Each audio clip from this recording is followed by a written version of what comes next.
The chummy relationship between the Frenchman and his German counterpart is being challenged by the American, who has slapped crippling tariffs on German cars and agriculture products in a move that could see bad blood between Ms. Merkel and Mr.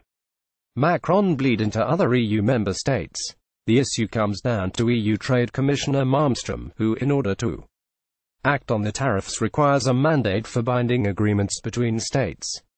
As France and Germany cannot agree on what steps to take, the trade war is continuing without a resolution, though a source told German publication Der Spiegel that both parties are seeking a common voice to agree on the problem.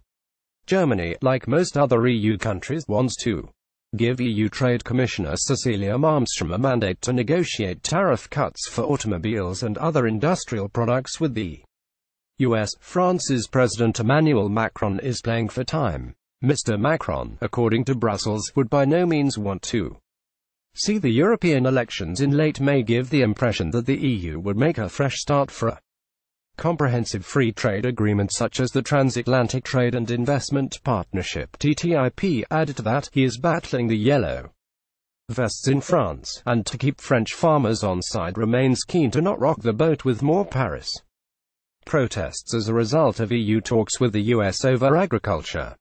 Ms. Merkel, on the other hand, wants a deal to protect Germany's important car industry. Mr. Trump is shattering the relationship between EU power states Germany and France.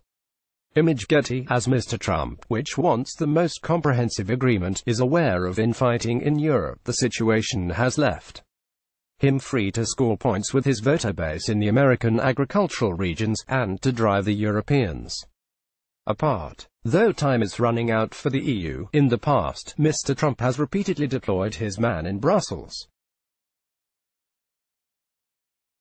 Gordon Sondland, to complain about the lack of progress in the talks. The chummy relationship between the Frenchman and his German counterpart is being challenged. Image Getty, at a recent meeting, German MEP Bernd Lange said it would soon become uncomfortable for the bloc. On Wednesday, Mr. Trump gloated, "I like punitive tariffs," adding further suspicions he could add further levies to EU products. Additional reporting by Monica Pallenberg.